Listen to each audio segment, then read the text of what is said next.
Well, good evening, everybody, and welcome to a special episode of the Teach4x network broadcast. Teach4x is an on-demand educator development service focused on the four pillars of education, which are technology, curriculum, community, and leadership. We are three high school social studies educators with over 25 years of experience combined. I am Scott Thiereisen, and with us, as always, catching up on some current events, Jessica Warache. Hello. And Erik Johnson. How are you guys doing today? I'm excellent, man. Although spring break has gone too fast. I'm struggling with that, but otherwise I'm excellent. Yeah, enjoying my spring break. Definitely enjoying it. Sounds like it. Well, we have some special guests, our wonderful colleagues, a great teacher, and a personal golf buddy, which, goes a long way. That means a lot in the world today. So Scott Southerland is with us today. How you doing, Mr. Southerland? Hello, Mr. Fireheiden. It is a pleasure to be here on the Teach4x network with Mr. Johnson and Ms. Varache and Ms. Mendez. Well, welcome. And Jasmine Mendez, the bright shining star of the social studies department. Welcome to our get together tonight. Thank you. So recently, Erik, you, Mr. Southerland, and Jasmine pulled off a pretty great history fair freshman project with their students. And we kind of wanted to pick your brains regarding it and see how that came about, what you went through, and how we could maybe try something similar or spread the good news and how to get other people to enhance their practice in a similar way. So when Johnson texted the group chat and told us about the freshman history fair, I was so intrigued. So I have this question for Johnson to kind of expand on what was the freshman history fair and what inspired you to do something like this? So we wanted to change up our teaching practices. Scott and I have been teaching together and collaborating for about 100 years at this point. And so I think we were both finding that a lot of the stuff that we used to do wasn't landing the way it used to. And we've been feeling really energized by having great new teachers like Jasmine in the department that don't have as much of the old man energy as we do. So we were kind of looking to shake things up a little bit. And my goal was to start making every single thing we do in our classes feel like it has a purpose. I felt the first half of the year, everything I was doing just felt like meandering and pointless. I don't know. I wouldn't call it bad teaching, but I just felt like I wasn't working towards everything. And so my hope was that in this big unit that we were working together on race and power and hierarchy, there'd be some conclusion. We'd be working towards something. And I think we all sort of started talking about this idea of some kind of history fair and having the kids feel like they're working towards some presentation of history topics to their classmates. And so then there'd be this sense of accountability where whatever we do, and I don't even know if we exactly knew how it would turn out at the beginning, but whatever the kids are learning and whatever we're going to do is all working towards something that other people are going to see. And, we were originally sort of shooting for the stars. We wanted parents and stuff to show up, and then we kind of ratcheted it down to reality. But that was the goal, is that we would do something that would have this feeling of reality to it for the students. So we ended up putting on a history fair where all of our classes presented history fair style projects on race and power and hierarchy to their classmates, to our classes, to other classes, to upperclassmen, to teachers, and it became like a whole big thing. Did I miss anything, Jasmine and Scott? Does that sum it up? I think that does. I think that does a fair job of it. I think when you were saying that it's not like we were doing bad teaching first semester, but things needed to be shaken up, and that was the right way to go. I think the project created a lot more buy-in in a part of the year that we call the dip, where kids primarily stopped doing anything. And the project, I think, if the goal was to create more engagement because it was an inquiry project, I think mission accomplished. And also the history fair component of it kind of put a little peer pressure in a positive way into the program, in that I had kids that I hadn't seen in weeks show up with posters that hadn't done any of the work leading up to the poster, but they wanted to make sure that their poster was seen. So there's that component should be considered. I think we are entering a part of the school year where students who may not have been aware of the politics of schools are becoming very aware of the politics of education, the politics of school very quickly. And in a way for them to remotivate themselves to engage in not only curriculum, but also to entrusting adults in the building. This was a great way of like not only opening themselves up in a very vulnerable position to share their learning, but also in a way where we can go and value the work that they're creating, as opposed to like seeing them as, are you following rules? Are you not? More so we're like, you did an amazing project. Now I want to hear from you for you to teach me something. I cannot emphasize enough how helpful it is for fogies like me and Mr. Southerland to have new teachers that are inspired. You know, it's easy for us to face a lot of inertia as educators after we've been doing it as long as we have. And so just like Jess, when you joined our department, and now Jasmine, as you join our department, you know, having somebody that still has their soul left in their body, that can be super helpful in terms of motivating good teaching practice. Scott, one thing I was curious about was kind of how did the three of you at very different points in your career and very different styles in teaching and leadership styles, or even not even considering themselves, you know, being curriculum leaders, how did you end up teaming up on something like this? Like Erik was saying, we've been planning teaching together from the get-go, you know, an eon ago, it seems like. And so, like, you know, that's kind of standard operating procedure. And Ms. Mendez, you know, being new this year, probably was hearing about all the all-star ideas that me and Mr. Johnson were having, and just wanted to jump onto our coattails. And now I kid. I don't think that's true. I think that as me and Johnson are planning, you know, we're getting new ideas and new energy from Ms. Mendez, and I think she kind of maybe could, you know, benefit a bit from what we already know, and it's like kind of a happy fusion that happened organically.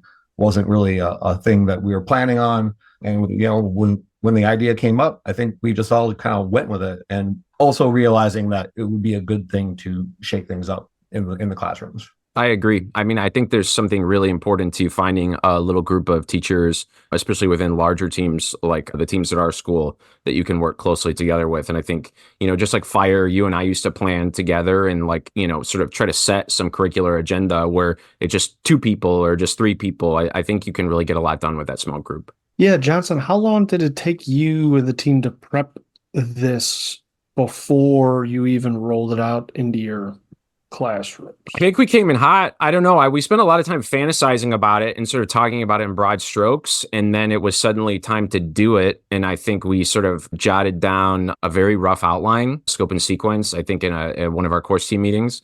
And then we just started making it happen. You know, the nice thing is this project was all inquiry based. So the idea was we didn't want to get too committed to any details in case we needed to change stuff to respond to student needs. So we laid it out roughly with the idea that we could be flexible. And there were some moments I feel like we had to be flexible as we went through the project and had kids, you know, develop research questions, do the research, make the poster, figure out how to present it. So there was something to that idea where we almost don't want to plan too much because we want to be able to make changes as we go. And that's kind of like how we go about our planning too. But just kind of reflective of how you and I have been planning for a while. We put together a skeleton, and then we kind of fill it in as we go to an extent to allow for flexibility, you know, to change things on the fly, to adjust them where we need, and that works for us. And I think we're pretty comfortable with that. And I think that was the way to do this too. I don't think you could go into a new project like this.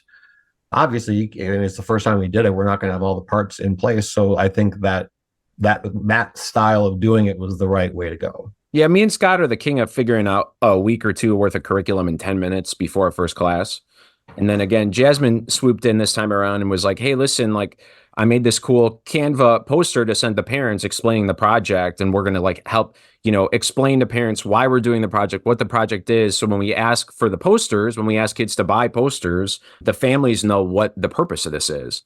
And again, these are things it hadn't even occurred to me, you know, so that was really valuable to have that insight and then start trying to get some of that community engagement in this process as well. So anybody could answer this. This is just something that I always think about. And Scott, you mentioned it that, you know, this was a great idea and then other people got on board. Something that I always battle just in my position, and I think particularly at the school that we work at, is that there's a lot great ideas. There's like an infinite number of great ideas. The problem is getting those to actually be done and follow through. So just on that execution piece, something is, I don't want to say basic, but a kind of a standard procedure would be to have, some type of a history fair project. That's like a standard thing that happens in school. That's good. So how was that executed? Like, how was the follow through, and how did that get you to that point where you had this cool idea and then it actually happened? A couple things are happening. We were sort of spinning our wheels first semester. We were like kind of losing traction, and as the year's going on and going forward, you're going to kind of like kids are going to start to tune out, and we're looking for some kind of way to re-engage after Christmas break. And for me, also kind of one part just being more comfortable and feeling more free in what I'm doing at school. A little bit of a, not really, I don't want to be flip about it, but like caring less about dictates that are coming from on high and just doing what we thought was right for once. And that those two things kind of naturally came together. Like seemed like it would be a good thing for the kids, and also why not? Let's just try this, and let's just if we don't just rip off the Band-Aid and jump in and do it, we'll find reasons not to do it. And I'd seen that happen a bunch of times before, like you were saying. So we just kind of went for it. I think like all the stars aligned kind of thing. Jasmine, what do you think as a younger teacher, a newer teacher, taking on or just being a part of a project like this? Because it's something that's pretty special and pretty great and that you were a part of. So I don't know if you knew that or not. It probably wouldn't have happened without you. So how did you get this to happen? I think I take a very different approach than Johnson and Southerland. I was freaking out, quite honestly, the week before we had to start working on posters, because they were too. Don't worry, that's all right. Yeah, I mean, I saw some of them freaking out, so I don't know where this confidence is coming from, but it was very nerve-wracking to like not necessarily know if all the students were going to get posters, and then also like some of our kids didn't finish the organizer, but they were about to start working on posters, so it was very nerve-wracking. But I think what made it come into fruition was the fact that we had such a very strong team, because we did get a lot of pushback from different levels. And so because we kept getting those pushback, it made the objective more daunting, and it made it scary, because it's like, if we fail, then we had more to lose than if we did well. And I think that's what we're realizing now is like, or what I'm realizing now is, we get so little credit for it being done so well as it was.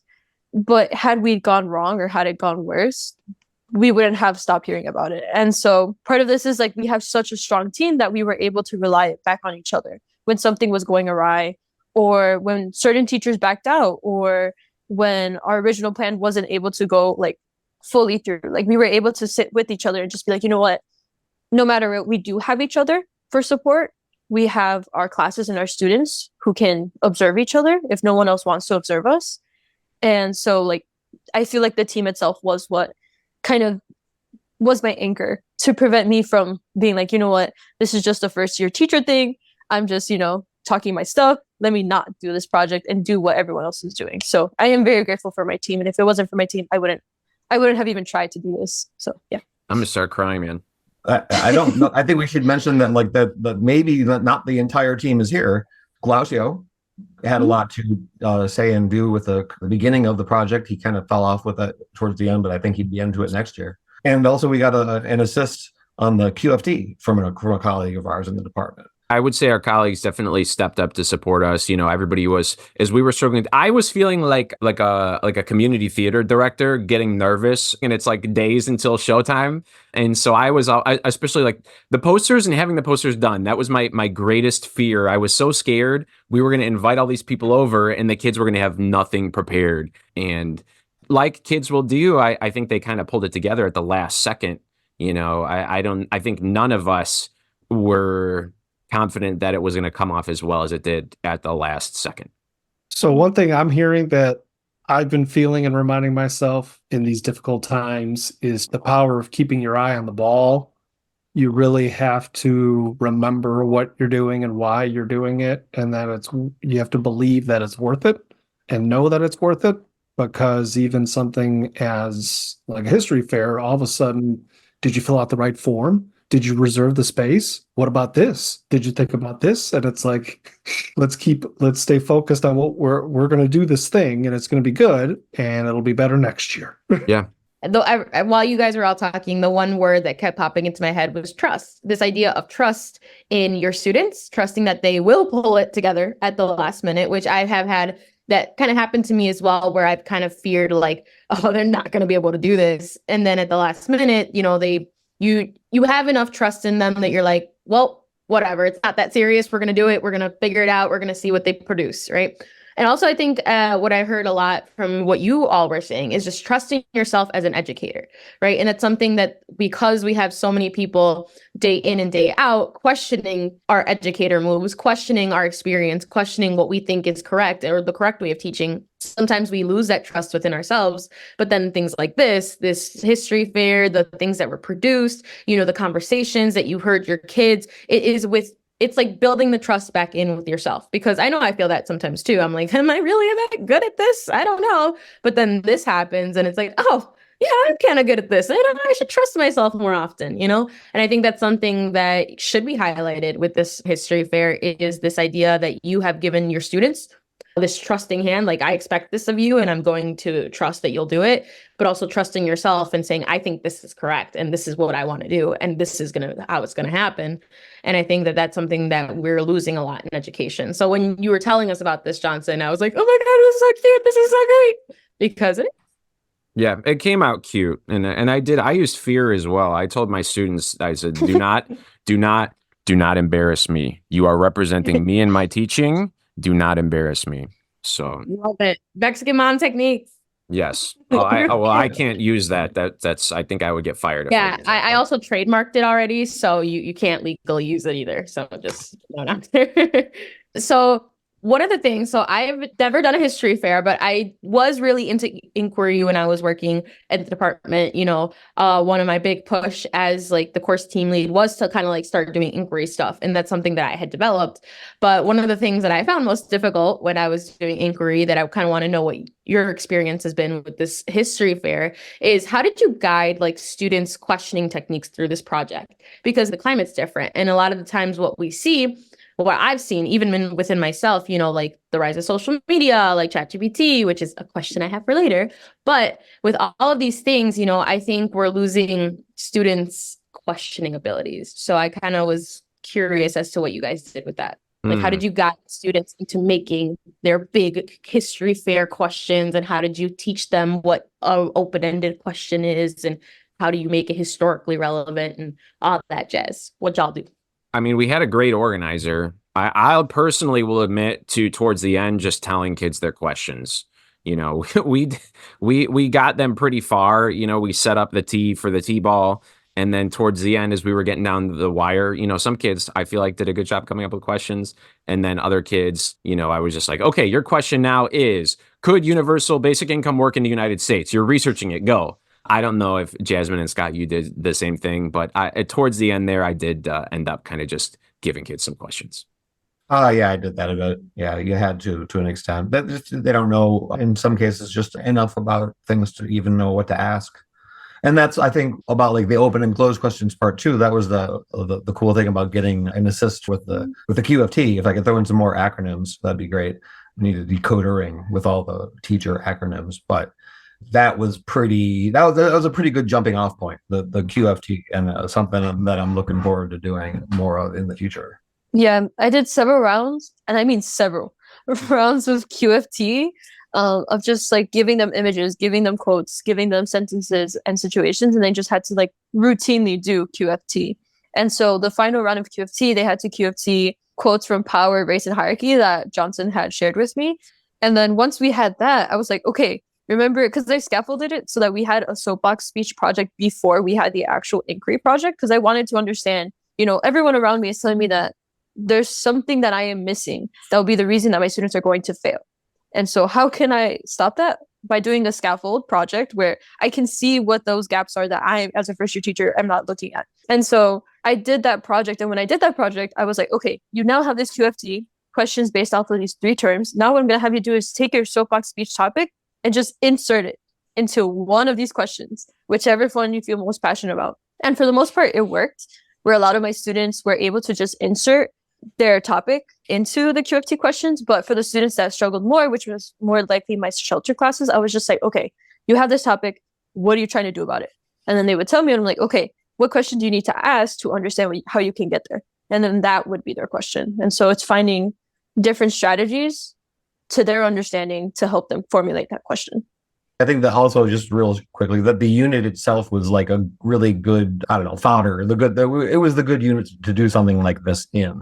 It provided a lot of, I don't know, mental ammunition. And we structured the entire unit to feed into the kids developing their research questions. We started with a few weeks of content on race and power and hierarchy. We had the kids do their soapbox speeches on topics they were passionate about. So we were kind of over a course of many weeks funneling kids into their questions, even if by the end, maybe they needed a little bit extra help.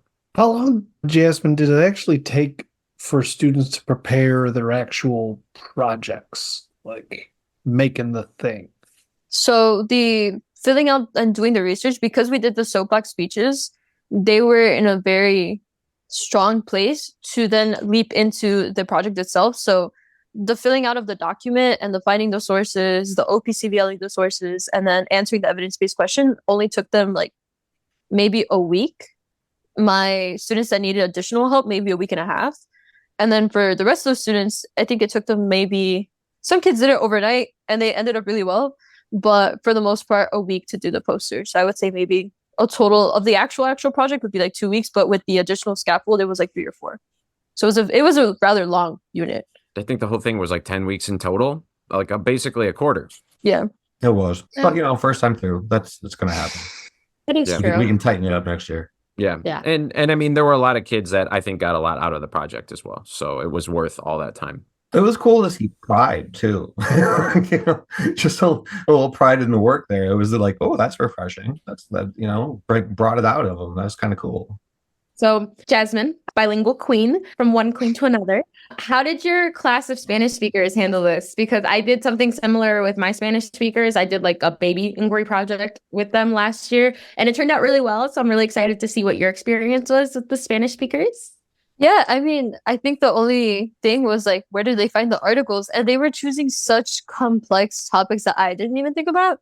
And it was just, they have these huge topics that are very related to where they're from, the experiences that they had. And so it was kind of like, I was that kind of guide of like, here's the articles that you can help you. Like, yes, your experiences are valid, but you do need articles because that was part of the skill component. And so it was just doing that. The problem that I ran into very quickly that I didn't realize I was going to run into just because of my own ignorance was that they demanded, and rightfully so, they demanded an audience that would respect their work as much as they did. And I will be honest, I dropped the ball the first day that I invited a class in. They disrespected their project. They weren't listening to them, and they felt it. And so in that moment, for them to work so hard, and their posters were hand painted, their research was well thought out. Like, it was amazing to see. And so for me to drop that ball the first day, I felt so guilty. And so that's when I had to reorient and be like, okay, this is the standard that they are asking me for, and I have to meet that standard because they met mine. And so how am I not going to meet theirs? And so it was beautiful to see. It was amazing to see them take such ownership of their work, especially in a space where they don't necessarily always feel like they have ownership over. And that's a conversation that we've had throughout the year of like, hey, like, you are entitled to an education just as much as everyone here. You're also entitled to respect as much as everyone else is. And so to see them finally step into that and to demand respect and to show their learning. And I had students that were like, Miss Mendez, can I like show this to every single class? And I was like, I would love you to. However, we need to find a way to be able to do that in a respectful way. And so it was beautiful to see them kind of blossom into this like both advocacy, but also like pride of their work and who they are in this space. The pride thing was huge. And to be honest, Ms. Mendez, your Spanish speakers were the best posters, I think. I walked in that class. I mean, the one kid had the computer in front of their poster displaying a video. Although Southerland had some interactive ones, I think Mendez, your Spanish speakers, I mean, I got kind of teary when I walked in. Those were really incredible. I love that. I love that you were able to give them that space, because I think that that's really important, especially when they feel like they are like they're Spanish speakers, they're newcomers. A lot of the time that's what they fall into, and they don't feel like they belong. But I feel like this project did give them that opportunity, and that's awesome. And just warms my little bilingual heart. I was just going to say warms the heart thing because it did do that. I mean, I was kind of picturing myself as the Grinch, where his heart grows because his heart grew 2 sizes that day or whatever it is. I'm not exactly Grinchy, but I can get a little bit negative sometimes, and that yeah, it was weird to feel positive and hopeful for once, and it kind of adds fuel to the fire. I'm kind of excited for what we got next, man. I think that'll be cool. Yeah. Well, what are you going to change for next year? What are you thinking for next year? The main thing I do want to change is try to intersperse the content in the project itself. We preloaded all the content and then did the project. And then that left me, and I don't know if Scott and Jasmine, you felt the same, but I was in a situation where I would have liked to have given more individual feedback throughout the project. And towards the end, it was like, we're on the luge going down the hill and we're just free flying. And I there's not a spot for me to course correct some of the students. So, I was watching from afar as some of the freshmen engaged in some misinformation on their projects, but it was like, we're in too deep. 60% of your poster doesn't make sense. You did it in black marker and you're showing it tomorrow. Like, I can't. So I would have liked more spots through the process to correct that. There was a few moments where I'm like, I'm glad this is 9th graders talking to 9th graders here, because some of it was like, that's a little, but that's all. I just want more time to give individual feedback.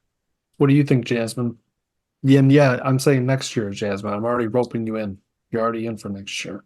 I agree. I would have done this a lot sooner. I would have engaged them in this kind of learning style a lot sooner, because I think this has been exactly what we have been saying, is that our students are more than capable of doing this type of stuff, but we're not asking them to do this type of stuff because we were too scared.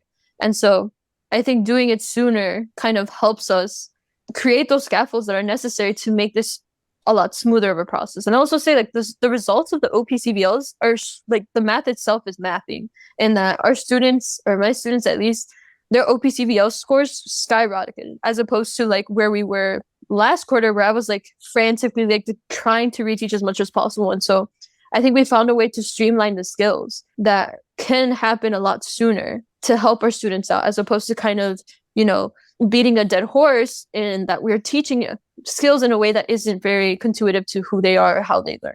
And so I would like to do it sooner. I think the other thing I would like is like more space for feedback, but more space for like celebration, because I was like hosting, I couldn't necessarily stop and like help my kids or like celebrate them, because I was just constantly running around frantically. And Johnson saw me just like trying to like mitigate as little, like every single problem, putting out as many fires as possible. And so I would like a space for celebration where we can sit down and we can have this conversation of celebration with like all the students, as opposed to me like the last day, the last 5 minutes being like, we finished, I'm proud of you guys, and then they're like on their phones already. So it wasn't much celebration. So I would appreciate that. That closure piece is important, but sometimes really tough to pack in. What about you, Southerland? What are you changing? I think you kind of hit on it. It felt like about 2/3 of the way through that we were getting a little unmoored away from obviously the inquiry questions were based in the unit, but then they would go down their rabbit hole of a question and sometimes lose sight of the unit itself. And don't forget to relate this back to race, power, and hierarchy. I had to say more than a few times. Yeah. So I think interspersing some more content throughout the process would be the better way to go. Agree. So, like I mentioned earlier, like I think that one of the things that we see a lot is this like misinformation piece, and especially with this whole chat GPT launch and how students have been using it in their projects. Do you feel like the chat GPT and like AI, was that an issue that you guys saw during this project, during this fair? A little. Yeah, a little. And I didn't handle it well. And in the few cases, I just was like, hey, this isn't your work. Please redo this. When really, I think we should have found some way to like leverage it to help the kids on their projects. But yeah, there was a lot of students' work. Again, this is where getting chances to give feedback throughout would have been more helpful, because there were moments where I was like CSI Miami analyzing their stuff, like trying to decide like, did this kid like go nuts and took a lot of ownership and it's like really good because we inspired them by doing an inquiry project? Or did they pull up ChatGPT? And so there were some definitely fuzzy moments, and there were a few posters at the end, the kids standing next to their poster that's like totally not their work. And it put me in a complicated position where I'm like, okay, like, we ended up going so fast towards the end that I didn't catch this, how will I handle this in terms of assessment? So it got a little bit complicated near the end, definitely. Well, as we start to wrap things up, just in closure, hearing from so many great educators just on taking on something of this magnitude, how did it really make you feel? We've been hearing about that all night, but I'm always fascinated at how sometimes when we pull back, we feel and we kind of retreat to the safe space. We think we're doing what we should be doing, but like that's not actually, we kind of need to push forward and take those risks. So, where are you guys at now going through something like this, and what surprised you going through something like this? I kept finding that it was having some unforeseen positive ripple effects throughout the classrooms, throughout the classes, throughout the not only the quality of the work, the projects themselves, but then like the classroom discussions that we're having, in between little bits of project, they were getting better. The buy-in was created. I was always a little bit dubious about inquiry creating buy-in, but it worked. It really did work, and that in turn created a bit of pride in what they were doing, which was also so pleasant to see. And that in turn, made me more enthusiastic about it and more open to these things because of those unforeseen positive ripple effects. Well, it's awesome. I always think about ripple effects being negative. That's good to have a positive. Yeah, how about that? Positive. I was thinking about Positive unforeseen negatives. I feel like I got the bend mentally there. I'm not normally that positive. It was all about seeing the students take pride in their work for me. It was so cute seeing kids scamper around with their posters to pick them up and drop them off. After the first day of presenting, a lot of kids were like, Mr. Johnson, could I take my poster home? I want to add some stuff, because they were seeing how their other students were doing, And so every time I saw a kid scampering down the hall with their poster, I felt a greater sense of just community and pride. And like, I think we have a lot of challenges because our school is huge. And so sometimes that feeling of community gets lost because it's so big. But seeing a kid with a poster, if I didn't recognize them, I know it's Scott's or Jasmine's and they're off to go work on their project. Like, I felt more connected. And having colleagues come by and see this stuff and talk to me about it, and seeing how the different students reflect their teachers and the personalities of their teachers, and like all these little cogs coming together and seeing the gears of the school turn. I don't know. I just felt pride. I felt the students' pride. I felt this sense of community. And I took a few pictures. I don't like taking pictures in class too much. I think it's a little weird, but I took some pictures to send to the boss, to put it in the newsletter. And I caught myself. I kept just thumbing through the pictures of the kids presenting and sharing their posters because it just made me so happy. I got the guy, he's holding a permanent marker. He's pointing to a crowd of students with stuff on his poster. It's a great poster. There's one big goofy typo on it, but he's like teaching the heck out of it, and yeah, I felt a lot of pride and community. It kind of reminded you why, like one of the reasons you might have gotten in this in the first place, the edifying part. Well, yeah, it can be edifying. I thought it was for summer break, but well, that too. I feel like this project was something that was very scary, nonetheless. But at the end of the day, it was very fun. It was very informative. And it, like I said before, like exactly how Southerland said, it was like our heart grew like 3 inches that when we saw those presentations happen. And you saw those kids just take so much ownership over this project, where it's like we didn't have to like pull teeth to get their posters. They wanted to get their posters done. They went the extra, like we had the most basic format for what a poster could look like. And the kids were like, that's ugly. And they made their own, and it was astounding what they came up with. And so it was just so heartwarming to just see the end result. It was amazing. It was great. I love that. And I think it was definitely, like, if I was there, I probably would have cried because I'm a huge crybaby. But I also think that this idea of the communication that we're seeing gets lost so very easily. Like Jasmine, how you said earlier, like the last 5 minutes of class, they're already on their phones. But the fact that you guys even opened up a space for them to socialize and like speak to one another about their projects, like that's just the coolest part. Because I would do stuff like this, like great inquiry stuff, but like mine was still more that traditional, like, oh, well, present it, get in front of the class and present it. but this just made it so much more interactive, and that's so cool. I'm so happy for you guys. And thanks for letting us talk about it today. Yeah, so huge thanks to our guests, Scott Southerland and Jasmine Mendez, for hanging out with us today and telling us all about the Freshman History Fair. Please subscribe to Teach4x on YouTube and rate and review us on Spotify and Apple Podcasts. If you would like to get in touch, you can ask us a question via Spotify or email us at teach4xcontact@gmail.com. You can also find us everywhere on the web and support us by purchasing our courses on Teachable. Visit www.teach4x.com for all this and more.